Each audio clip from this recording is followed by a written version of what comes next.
With the last week of car launches upon us, as an F1 fan, you can't not be getting excited about the upcoming season. It's so close you can almost hear the roar of the engines. The start of the new season brings about new car designs and, of course, new liveries, which, to be honest, has been disappointing thus far.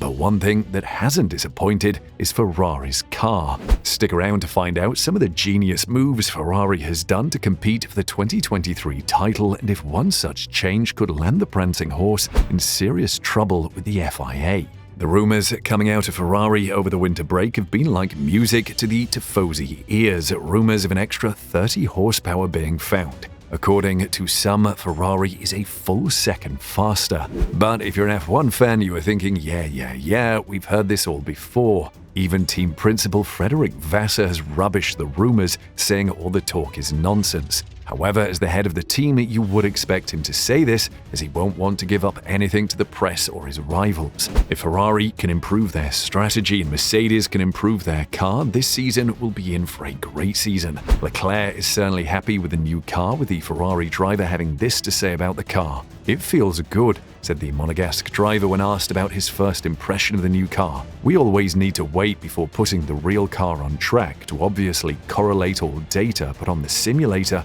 it feels positive. There are some differences, so we need to adapt a little bit the driving style, but overall the feeling is good. It seems that the weaknesses that we had last year are better for this year, which was the goal, but we still need to wait for the first few real laps before speaking." And Sainz, who got his maiden win in 2022, will be looking to add to this tally, had this to say about the car. "I think it was honestly amazing," Sainz said of his first experience with the SF23. "And I think as Ferrari, today I'm going to allow myself to give a bit of praise to the team and what they organized, because I think it factor in their influence today."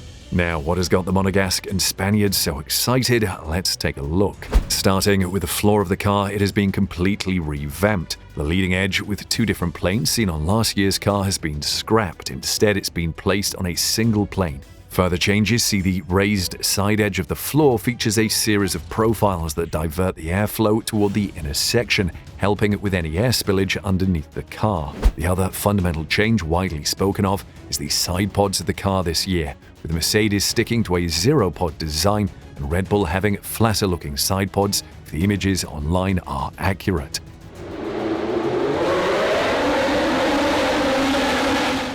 Ferrari looks to have minor changes to their side pods. Ferrari had an obvious problem with its 2022 car, which was to do with the engine's cooling, and the changes to the side pods look to be combating this. They have created multiple sets of cooling cutouts on the sculpted top profile of the side pods, with an additional hot air vent vertically placed at the side of the cockpit. This could be both for cooling and airflow, as it is similar to how the S-duct is used to create a conduit for the airflow around the nose. Other minor changes include a trio of winglets sprouting from the side pod's outer corner, and the halo design has been tweaked, with it being joined by a boomerang winglet to help smooth the airflow's passage over and around the safety structure. All of these changes sound great, but the one that looks that may land the Maranello-based team in trouble is their front wing. We won't dwell on it, but cast your mind back to 2022 and Mercedes, whose front wing came in for a certain amount of scrutiny. Many believe they had used slot gap separators on the front wing to divert airflow rather than using them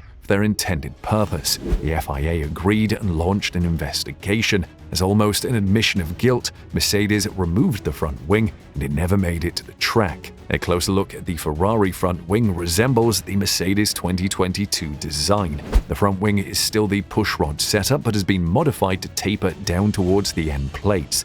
The steering rod is now placed at the same level as the lower wishbone, helping with aero cleanliness. The biggest elephant in the room is the 5 diverters on the Ferrari front wing, which reach out over the triangular winglets on the upper rear corner of the halo's trailing legs. They are very similar to what Mercedes brought to Austin and were ultimately deemed illegal. F1 teams are not exactly the best of friends, and we are sure this hasn't been missed by the other teams, in particular Mercedes, who will, I am confident, be calling the FIA or at least making sure they're aware of it. Ultimately, this could go one of two ways.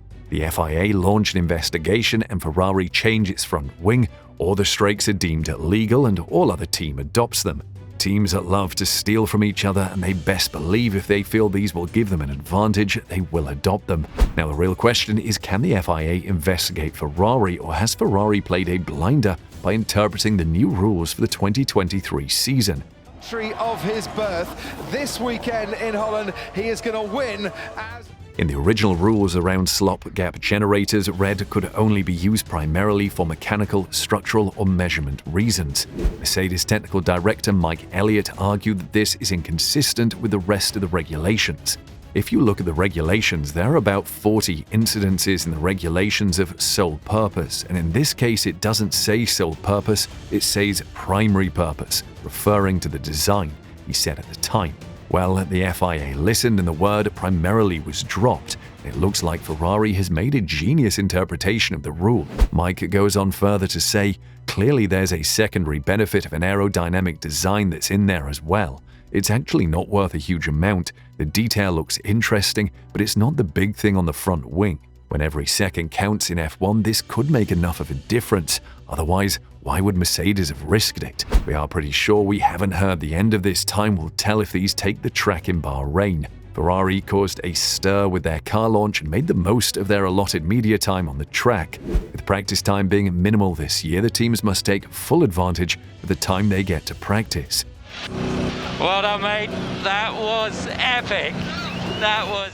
Sainz alluded that it is risky and fun, as most teams' launches are pretty dull. Maybe Red Bull could learn from Ferrari. I think Formula One needs these kinds of events nowadays. These kind of presentations where you bring all the media, to bring the fans, to bring our partners, to bring the engineers that are involved in the project, you bring the mechanics that have been working on the car for the last couple of months, you join them all together and you do a proper presentation with the car running, where you see the actual Formula One car running without too much privacy, all enjoying the nature of Formula One. And I think we were brave as a team to do it, because it's the first ever installation lap that we did with that car, and it can always go bad. With most teams now having released their liveries, we have seen a lot of black, and we're not sure we like it. We are hoping the FIA will stop it by enforcing a percentage that all cars' bodywork must be coated with a layer of paint no less than 2 mm thick, hopefully bringing back some color to the cars. Martin Brundle tends to agree with the Sky presenter, tweeting that his favorite car is the McLaren MCL60. He tweeted, "This is the car which will stand out best trackside and on TV."